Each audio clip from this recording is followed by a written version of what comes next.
Hi, my name is Maico. So I guess you were referred here by another organization. I'm a career counselor here at careercounselors.org. So thank you for booking online with us. Appreciate it. Yeah, thanks so much for making time for me today. Appreciate Yeah, absolutely.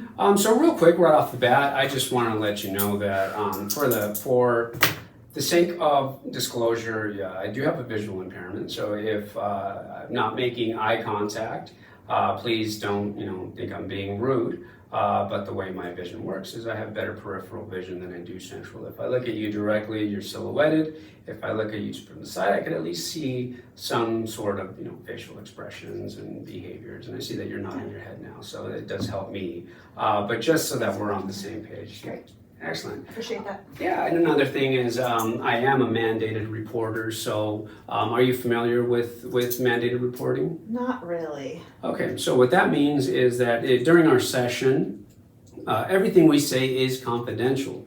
Okay. You can speak your mind, you can tell me anything you like to a certain point. If there is any mention of self-harm or harming others, or if you mention that any vulnerable people like children, elderly, are in any sort of danger, I am required to report that. So that is not up to me.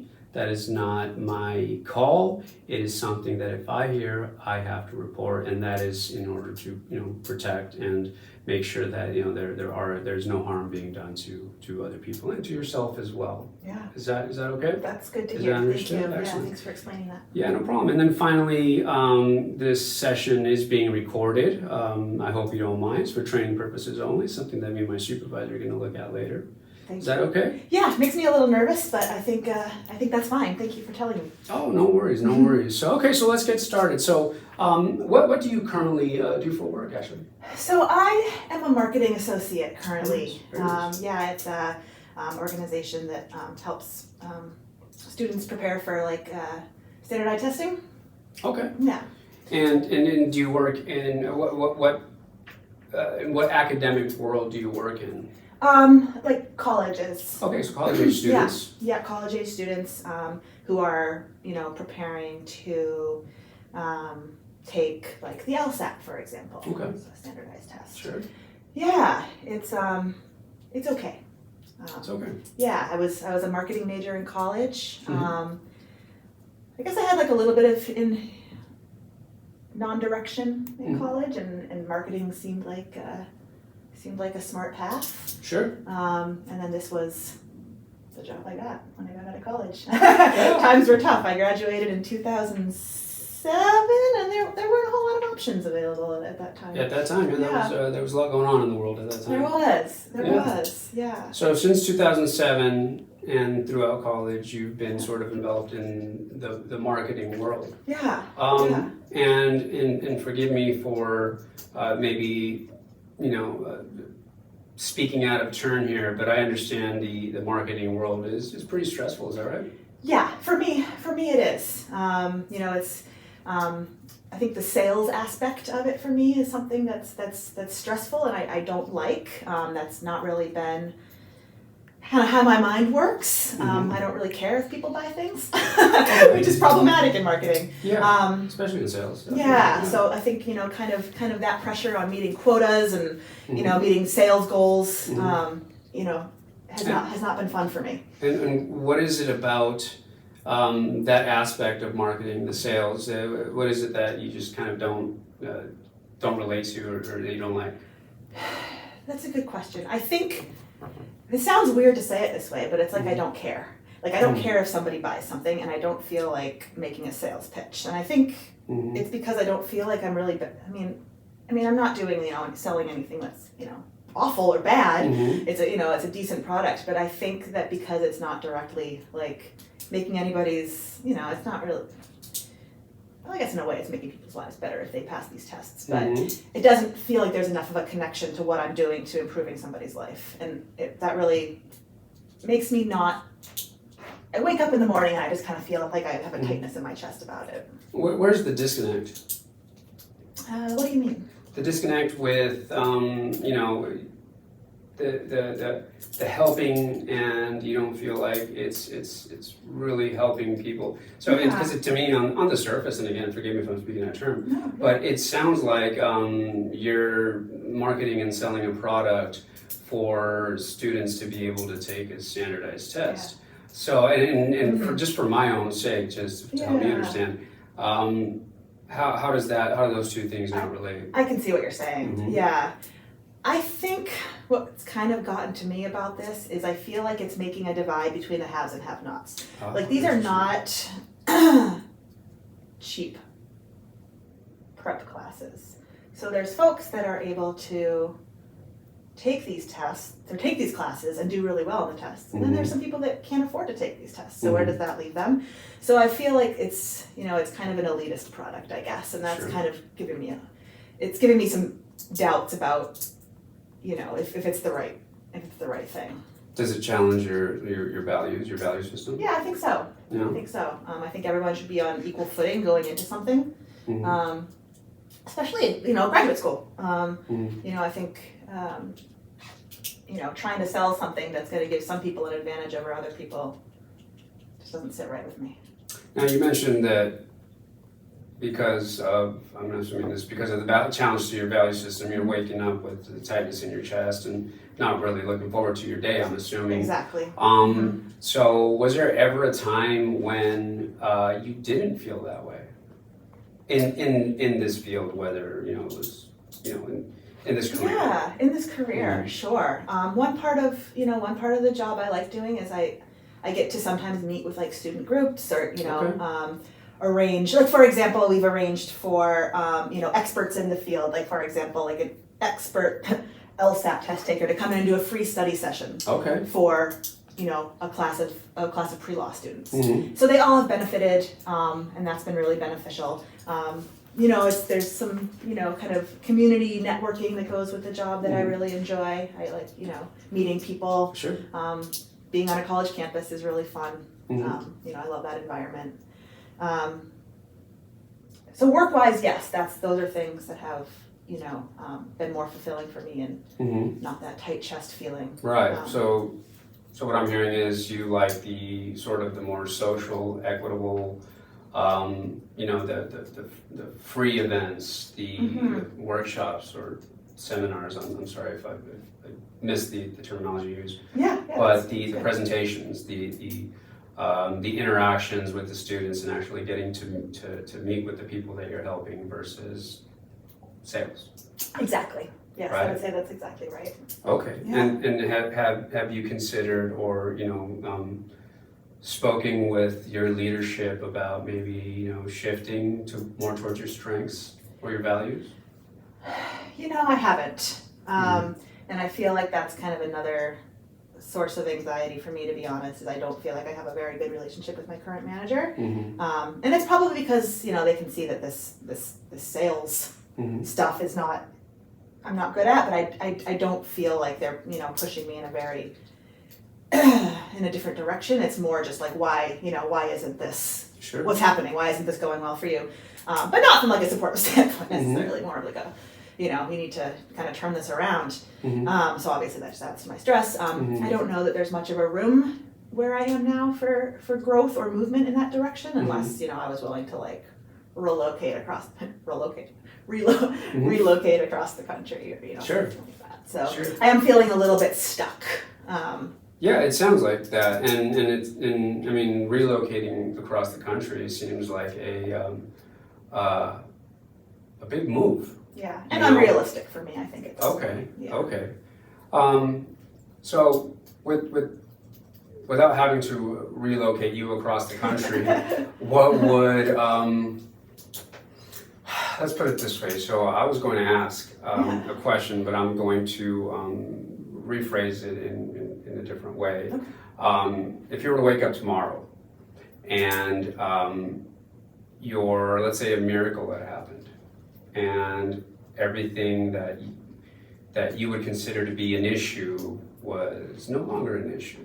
Wow. Right? What would that look like?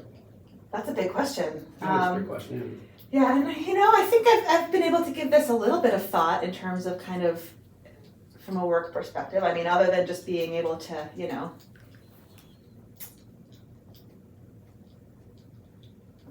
not work. That's not realistic. No, I'm just in a bad place with work right now, so that's easy to say. But I think from a work perspective, I think, I think if things were turned around, I think it would be somewhere where I can be more helpful to people and not have it be based on sales numbers. I don't know exactly what that looks like. Maybe that's something you can help me with. Sure. But I think, being in more of a role where it's more about the people and it's more, like you said, more equitable. I know that was something, a word you used. Yeah. I'm certainly not tied to staying in a marketing field. So I think, being more of a helping Sure. role. So would it be safe to say that you would be in a more purposeful or meaningful career? Yes. Or position? Yeah, I think that's a great way to put it. More meaningful is a great word. I think that's another feeling that I kind of have when I wake up. It's like not only like the anxiety of the job itself, but of like a kind of like a what am I doing? Feeling. This what I'm doing which arguably it does help people, but Sure. what I'm doing right now doesn't feel like it's really doing anything good for anybody other than the company. It's not aligning with your values. Right. Yes. Right. Have you considered or taken steps to maybe exploring different avenues within your field? Not within marketing. Not within marketing? No, I haven't. I think I've had some colleagues that have gone into like more of some classmates that have maybe gone into like more of like a nonprofit world. Yeah, that's exactly right. Okay. Yeah, you beat me to it, yeah. Good, yeah. And I think that would definitely be something that would be. Yeah, there are a lot of excellent, not-for-profit organizations, charitable organizations, and I think even maybe within those roles taking. Within those organizations, taking roles where you're more directly in touch with your clients, Sure. A liaison, right? But still within the marketing world, I Okay. think. Would you consider maybe exploring something like that? Absolutely. Yeah, I think I do have a skill set in marketing. I think my communication skills are I think there's skills that I can still continue to use as long as I'm in a role that's benefiting people more. But I think I'd also be, I'm still young. I think I'm still like in a place where like maybe I could even consider a career switch. Okay. I don't know if that's realistic or not, or if it makes sense. Again, that anxiety, what do you? Is it something that's gonna make sense or not? But so now this is. I noticed that you've mentioned anxiety and nervous energy now a few times. Yeah. Is this something that you've dealt with for a long time? The anxiety? Yes, I would say so. I've never. If you were to kind of estimate, if you could, when did that start? Sure. Probably high school. Okay. Yeah, I think high school. I think I'm a people pleaser, and maybe that's kind of how it kind of felt like it started in high school. Is always wanting to please, whether it was teachers or peers or my family, and it's kind of evolved. And I think that's kind of a trend. It still kind of is. Wanting to do good and feel like I'm not doing enough. Okay. Are you afraid of disappointing people? Yes. Okay. Definitely. Interesting. I think I always have been. Good and bad. Yeah. Now, and what about internally? I mean, are you worried about disappointing yourself? Not really. It's more outward facing. It's more outward facing, I would say. Yeah, I feel like the way I think about things is always like, how my actions or what I'm doing are going to affect somebody else, and that stresses me out. Interesting. Yeah, I would say that's accurate. Okay, so since high school, you've been sort of carrying this nervous, this anxiousness with you. Have you ever considered seeking therapeutic services? I have not. No, and I as I'm getting older, I'm realizing that's probably something that would be very beneficial for me. Absolutely. So I mean, I can connect you with some resources. Okay. Great. And it can go as as in depth as you would like. For example, I have access to some apps, some meditation apps, some things, some exercises that can kind of maybe help to mitigate some of that anxiety. But I think the mental health services. And not to be too presumptuous or anything like that, and forgive me if I come off that way. Not at all. But everybody experiences anxiety to some level. Sure. That's just normal. But there is a certain if your baseline is anxious, then you may need you may want to sort of explore some therapeutic services, if anything, to maybe give you some exercises, for example, recognizing when you're starting to feel anxious and what you can do to kind of control that. And there's so many Sure. little meditations, just mental health breaks, little 5-minute breaks, things like that, breathing exercises, things like that I think might be able to help you out. Absolutely. Is that something that you think you would want to consider? That'd be very helpful. Thank you. Yeah. Okay. Sometimes I feel like I'm pretty good about using like exercise. That's something that I've always been pretty good about, and that certainly helps. But sometimes, like if I have so much on my plate, or I'll skip that. And Sure. that's I think having some sort of more resources is maybe what I can do when I don't have time, say to exercise or. Right. So and again, you're really good. You beat me to the next punch. Okay. And I was going to ask, so what kind of self-help? What kind of recreational? What's your happy place? What do you do to kind of help you with the anxiety?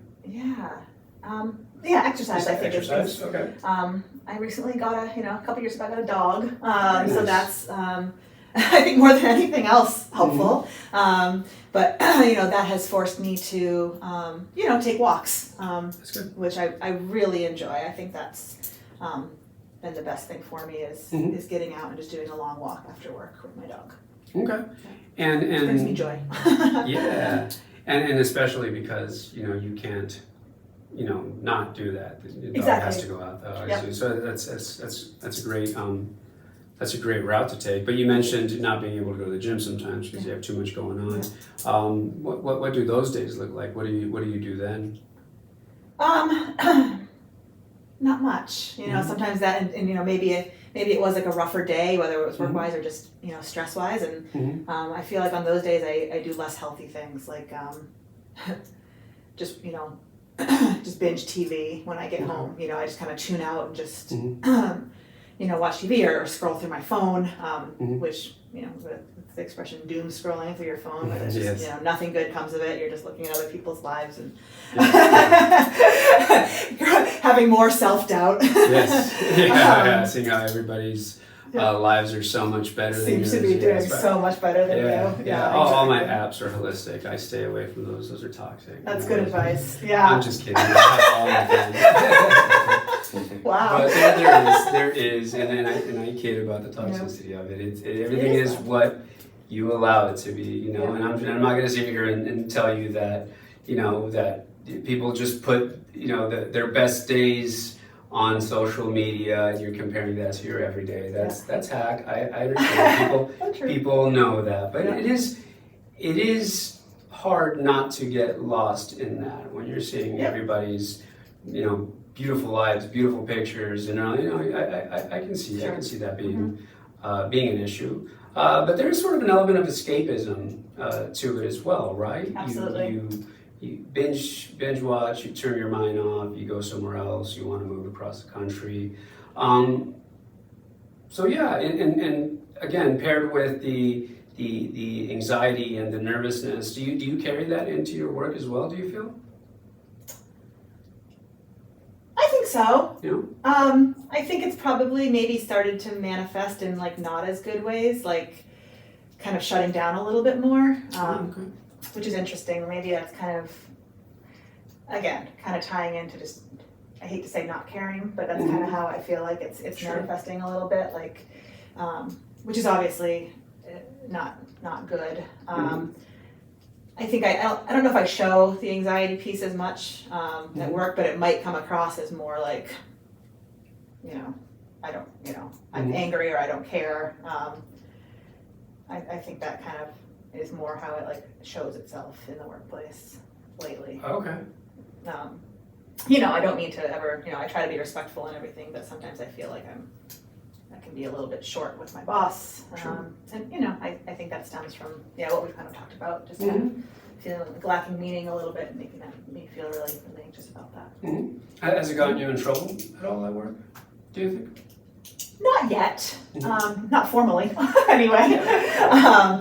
But I think not on paper. Not on paper, Yeah. not in the old employee file, but But not yet. You feel like there's a risk. there's a risk, and like we kind of talked about, there hasn't been any speak of like what's next for you, which is always kind of nice to kind of understand like what might be next in your path, whether it's with the organization. Sure. Everyone wants to grow, and I don't see that being kind of something that's in the cards for me there, and that might be obviously my own doing too, but. Sure.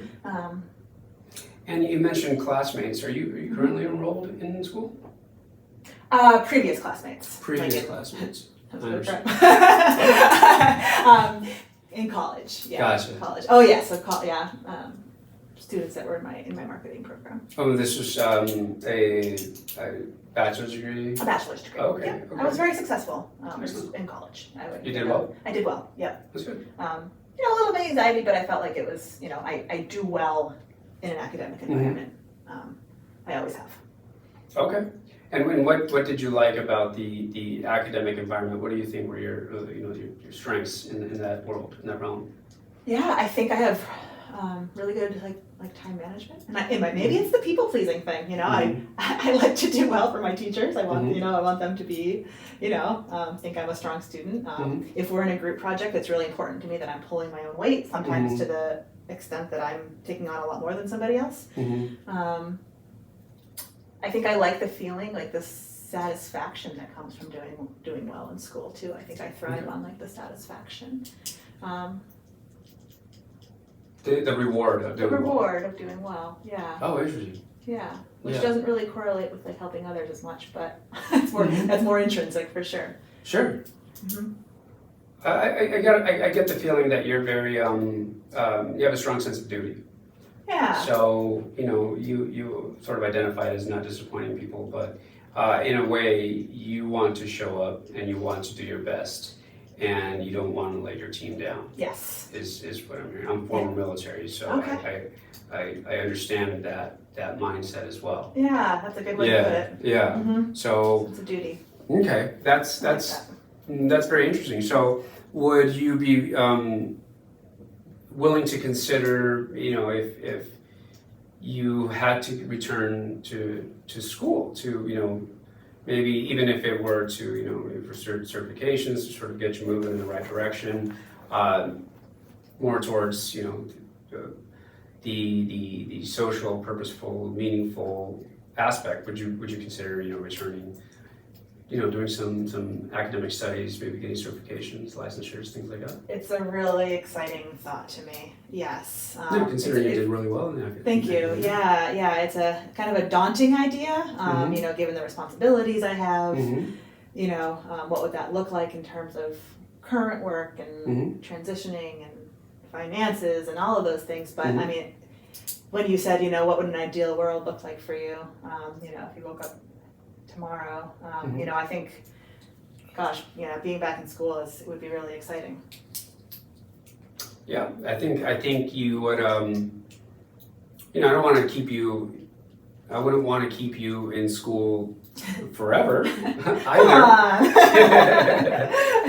But even even then, there may be, there's possibilities where we can you can find a role that aligns with your values. That makes you feel like you're doing, meaningful work, or that you are doing meaningful work, whether it's with a not-for-profit or a charitable organization. But would you be willing to kind of explore those avenues, going down that direction? I would love to do that. Yeah, that makes me feel very, very hopeful, even just, talking about that. Oh, I think that's really nice. I think we might be on to, kind of road mapping, road mapping a trajectory, I think, that better aligns with your values. Yeah. And maybe also addressing some of the issues with, managing, the anxiety and, those sort of negative feelings. And like I mentioned, it's everybody has a little bit of anxiety. That's okay. There is a level of anxiety to school, to work, to life, to home, so there is that, but we definitely don't want to keep that anxious switch on or allow it to stay on. You think it would be helpful to have some tools where you can kind of mitigate that and bring it down to healthy levels. That would be really helpful to have. Yeah, thank you for that. Yeah, no problem. Yeah. So I think what we'll do is, now would you like to schedule follow-up sessions with our services? Yeah, please. This has been really helpful just to kind of chat and feel excited about the prospect of thinking of a possible path forward. Yeah. Exploring academic options. So I'll have my secretary get in touch with you. He's a very nice gentleman. He will schedule something on the calendar, and whatever works best for you. We want to make sure that you have plenty of time.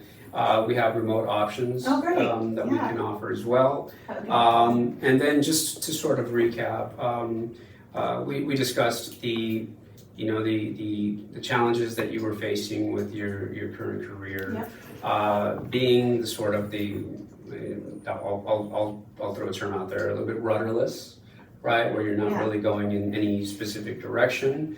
Maybe feeling a little bit trapped, the anxiety and the nervousness that it causes. So there's a lot to explore there. Also on that point, maybe referring you to some services to, like I said, it could be something as simple as, giving you access to some apps, to some websites, creating accounts for you there, or some mental health services. And I know there's a lot of stigma to mental health, but we're working in our field on just normalizing that a little bit more, because I think there's a lot of people out there that could use it.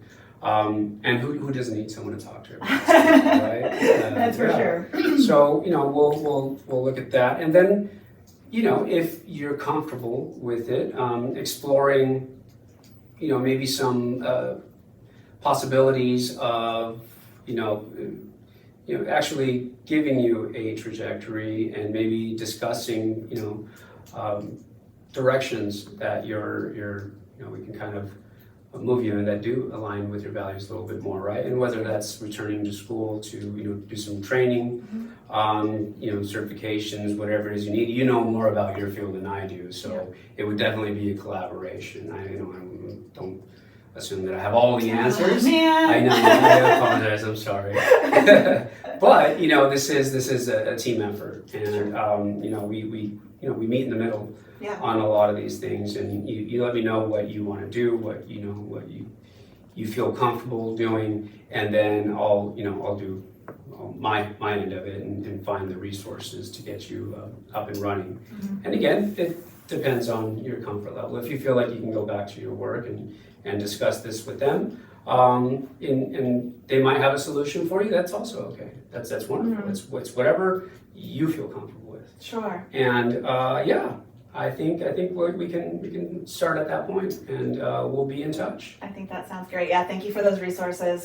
That's appreciative to me. It's something that's hard to take the initial leap on sometimes. So having somebody to kind of support through that process is going to be great. I appreciate that. Yeah, and I'll be sending you an email with links and the links to apps, information on how to access and manage these apps, some tutorial videos, stuff like that. And also some links to videos that really help me, some meditation videos, some self-guided meditation videos, some positive affirmations, little things like that I really enjoy. You use those kind of tools too? Every day. Wow. Just before you came in, I was I was in one. It was good. That's really good to hear. Yeah, just to kind of reset, my chakras. Yeah, you'll probably need it after this session too. Oh, but not because of you. Just because I like to just reset myself for my clients because I really care about them. Great. Yeah. Good So help. thank you very much. Thank you. Until the next time. All right. Mhm.